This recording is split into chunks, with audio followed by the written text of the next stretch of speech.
What's going on, everybody? I appreciate you guys for being here. Now, right now, I am actually in the Prosper Garden Foundation greenhouse. It's taken me, a couple of weeks to really get this thing up, but that project is complete. You can see we've got about 15 trays of different brassicas we're growing. So we're talking collards, cabbage, broccoli, cauliflower, the list goes on and on. But what we want to talk about today is how to avoid pests that like to come and eat up your collards, right? Now, this is something that I've been doing over the last, several years or so. And what I've been doing is I start my seedlings early, right? So November, December, I'll start planting January at the latest. Now, when you look on the back of your packages, depending on where you are, I'm in Grow Zone 5B.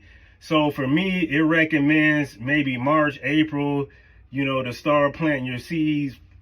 And for me, that doesn't work because by the time the collards, cabbage, or whatever really start to mature, guess what?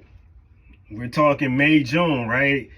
And now you've got the little cabbage moths, you've got the butterflies out, you've got the beetles, you've got everything out that wants to disrupt your garden, right? But hey, they're going to get their fair share too. But what I found is doing this. So what I do, I go ahead and get a quick start.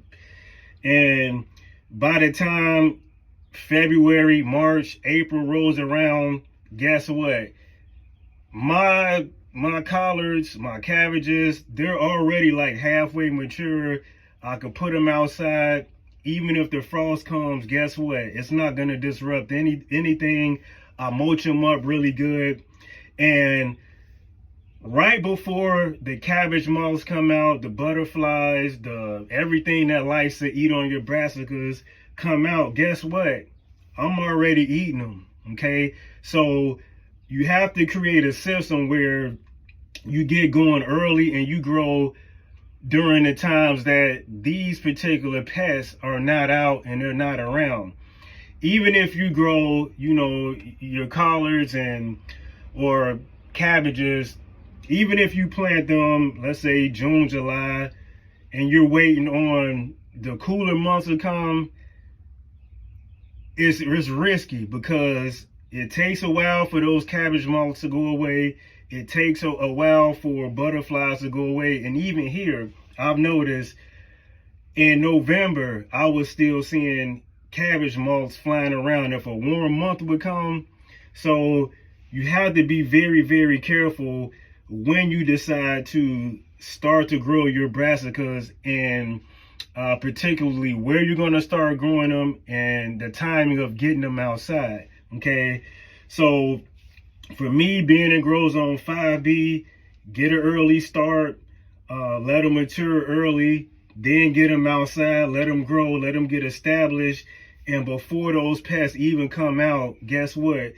You're eating your food successfully without any disruptions, okay? So I think that's one of the more important aspects when it comes to growing your brassicas like collards, cabbages, your kales and whatnot. Now, if you decide, you want to go with what the traditional norm would be, and you want to plant with everybody else, and you may want you are a part of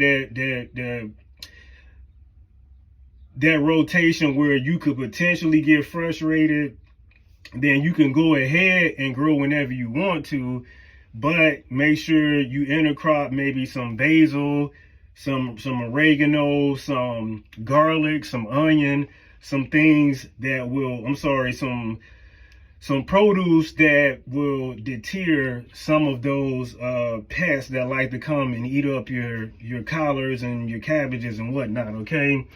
So ultimately, it comes down to timing. We have that down to a science here at the Prosper Garden Foundation grounds here. You get going early. You let them get outside early. They'll be fine if a little frost hit them. It's not going to hurt anything. And then as it warms up at certain parts of the day, they'll continue their growth when it's warm. Maybe they go a little dormant at night when it's cold and it goes below 32 or whatnot. But ultimately, at the end of the day, it's all about timing. It's all about getting ahead of the game and not necessarily doing what the package tells you if you want to have a successful crop that's not disrupted.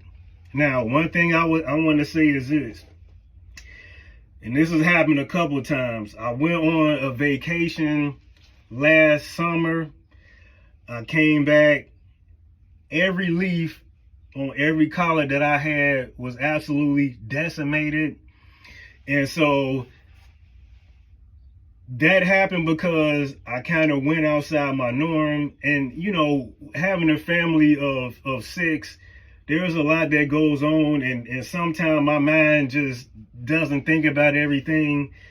And the one mistake that I made was not putting those onions around those collards like I normally do, because we like to still eat on collards in the warmer months as well. But if you get a good head start, you can have a lot before those pests come out. You can chop them up, freeze them, and do whatever it is you want to do. But that one mistake caused us about I would say 45 days worth of collards that we normally would have during that time, because I made that one mistake. But hey, mistakes happen, and you know, this particular season I'm going to stay on top of it when those warmer months come. Okay, so I appreciate you guys for tuning in. Hopefully this will give you a little bit of push to get going early. The earlier the better. Now, for some of you guys that may be in warmer locations, maybe you know, spread the collards out. Maybe put one in the front of the house, one on the east side, one on the west, one in the back. Really spread out those collards. Don't have them all in one location if you're in a warmer location. And then, you know, put some produce around those collards, those kales or cabbages, whatever you have, and that'll help you out tremendously. All right, so that's what I got for you guys today. Let me know you guys' thoughts, and for those of you that have submitted your forms for Prosper Garden Foundation, we have them all. Next month I'm going to be running a 50K to try to raise funds so that we'll be able to send you guys some products before the gardening season really gets going in full effect. Okay, so I appreciate you guys. If you're watching this on Facebook, make sure you hit the thumbs up and follow the page. If you're on YouTube, make sure you guys subscribe, and we're out. Peace.